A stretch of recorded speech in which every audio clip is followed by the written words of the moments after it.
Oh man, what's going on? Oh man, turn this up a little bit. Ooh. Yeah, this is Kardell Sims podcast, man. Let me get this together. How y'all doing out there? That's right. You know.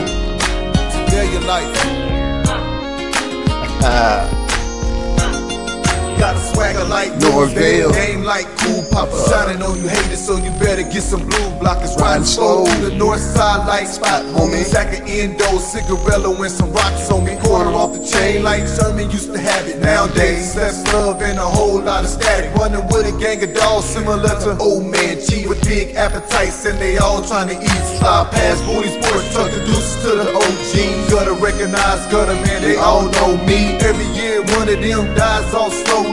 Too much northern light and the pipe plus the OE. Holla at Tiny Baby just to see we get on some Pedro. Y'all start rapping, soaking up the game from him, hoping that I learn something, dwelling on what he dropped, man, while I burn something. Even though you hate it, man, you gotta love it. Grew up on the north side of it. Moving so wrong, but it feels so right. In the corners, enjoying Sedalia life. Sedalia life. Sedalia life. Sedalia life.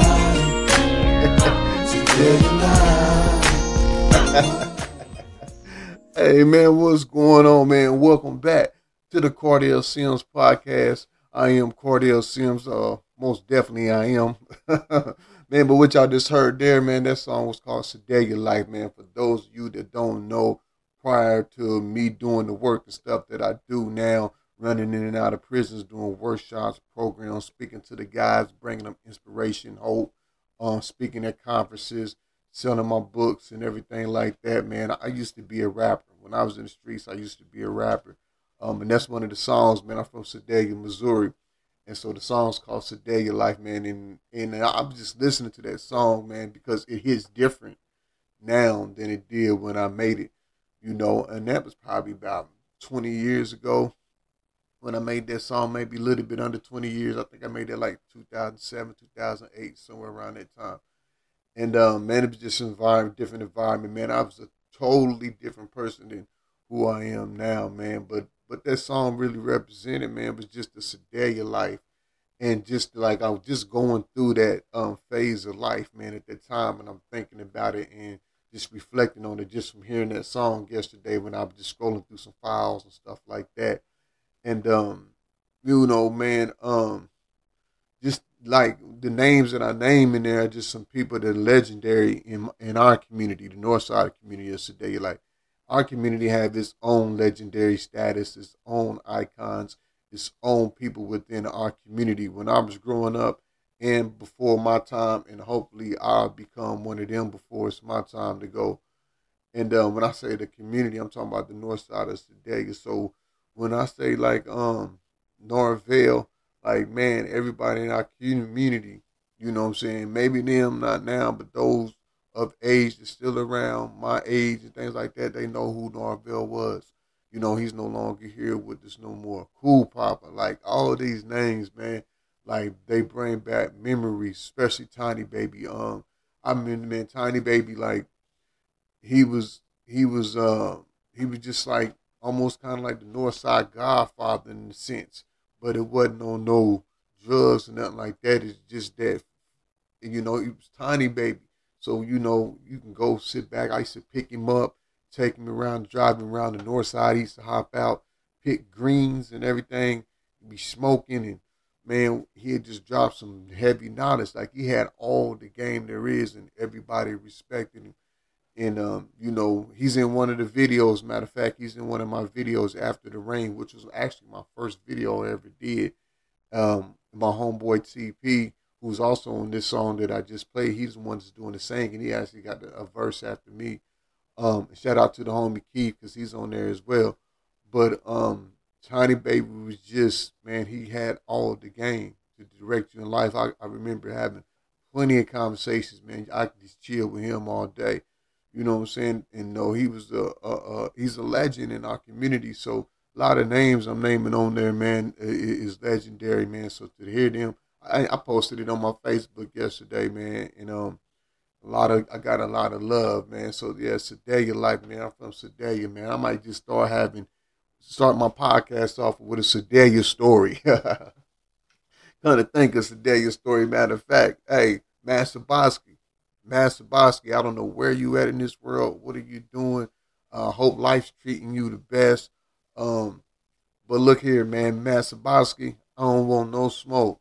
I'm cool, man. I don't want no smoke. I don't know if you ever gonna hear this, ever gonna see this, but no, man, I don't want no smoke, man. Yeah. Let me tell you a story about Master Bosky. So, um, Master Bosky used to work at Liberty Pool. So growing up in Sedalia, you know, it was segregated. All the blacks lived up on one side of the tracks. Everybody else lived on the other side of the tracks. And we didn't have no swimming pool. So the closest pool that we went to it was two pools, Centennial and Liberty. So most of the times if you was in the projects, you're gonna go to Centennial because it was in that direction. But if you was in north side on the in town side, you was gonna go to Liberty because it was more so that direction. And so, we used to go to all the pools, well, both the pools. Like I said, it was number two. So, like, coming from the north side, we going to Liberty and we going to Centennial. You know what I'm saying?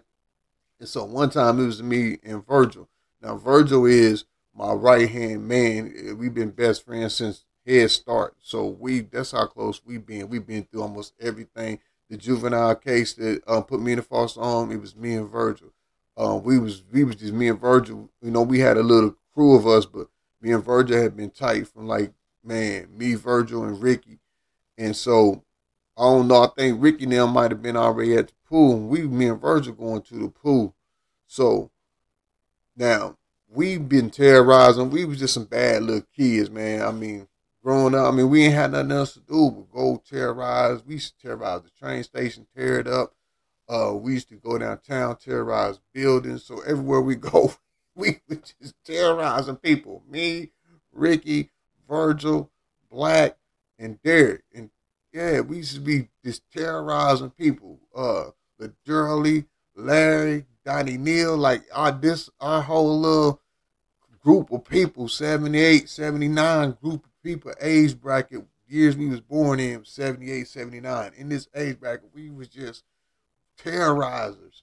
And so, man, one day me and Virgil going to the pool. Now I can't remember if was getting kicked out the pool or if we was going in the pool and they wouldn't let us in because they already knew we was coming out there tripping.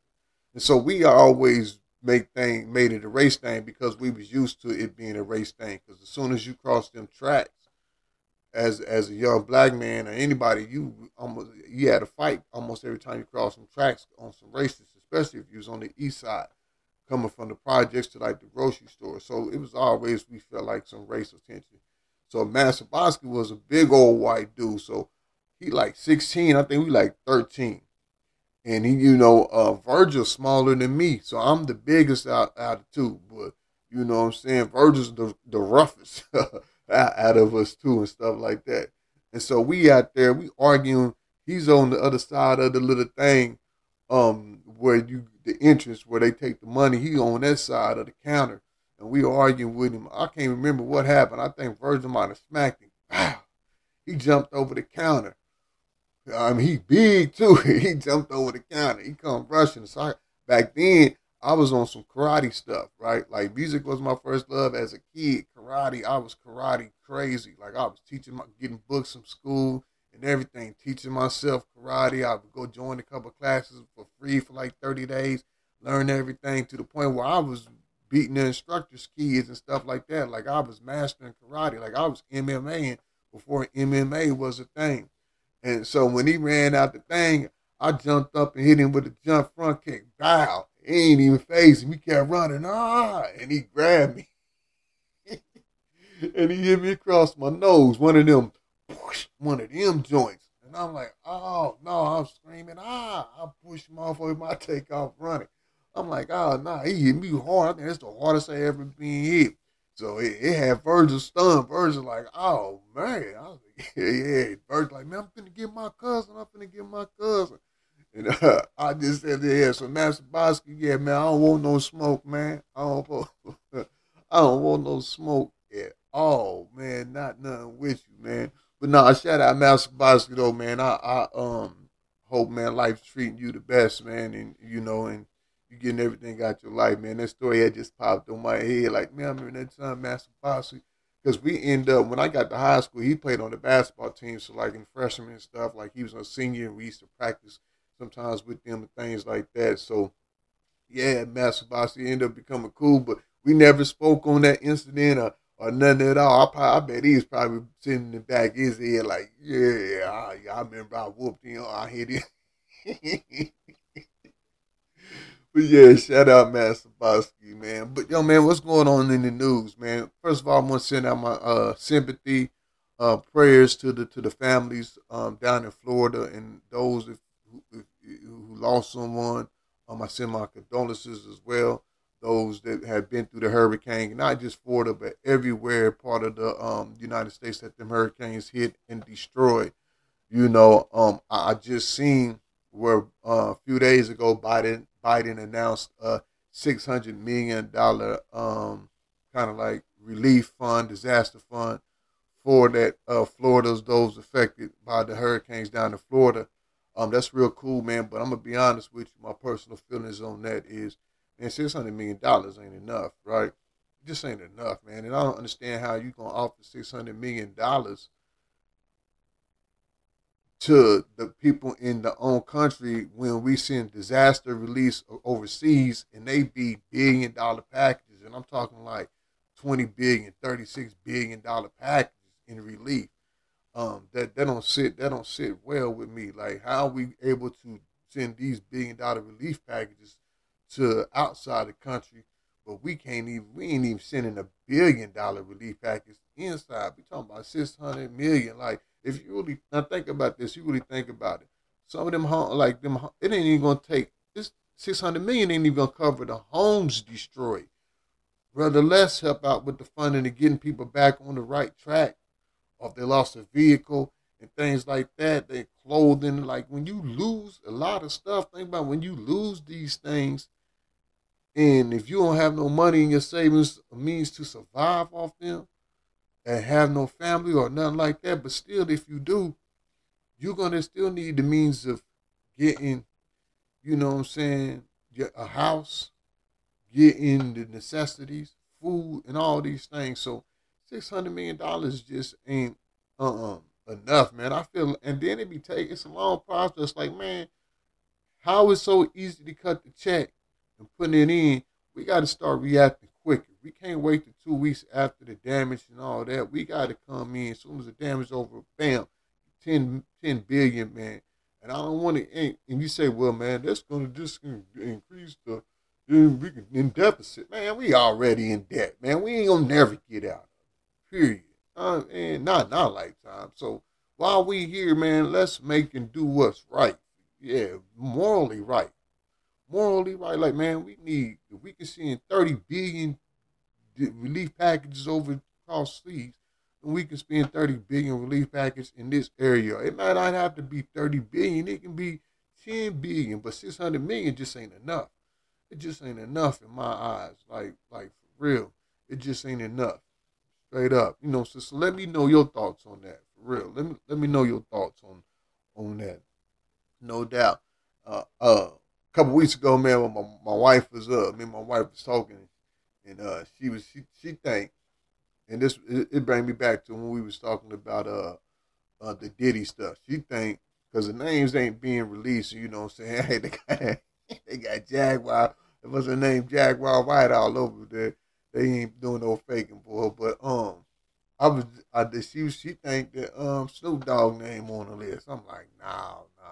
I don't think nobody out the West like that really on that, because the West kind of stick to their own. They already be knowing, you know what I'm saying, and majority of them, you know what I'm saying, riding on Pac, so they much more anti-Puffy in anyway deep down, so they really wasn't out there kicking it with him now. I mean, it probably some, but I just don't think Snoop Dogg got it. I think Snoop Dogg has branded himself just to be a national, because he was like, man, he done did the Olympics, now he's on The Voice, and I'm like, that's just how he branded himself. Like, he's in all commercials. Like, branding is crazy. So when they know people know you're gonna bring in the views and you a household name, yeah, he's able to get in there. But what y'all think? Y'all think Snoop Dogg name? Y'all think Snoop Dogg name gonna be on there? Boy, if it is, it's crazy. They did. The dude did say that it's like 100 names on there that's kind of at the same status as P Diddy. So I don't know, man, who's gonna be, man. I don't know what's going on, but man, yeah, I told my wife now, like, nah, I don't think Snoop Dogg is gonna be on there. Speaking of the Diddy Child, I had an opportunity to be. It was my second time on this podcast, Surviving the Survivor, podcast with my man Joel.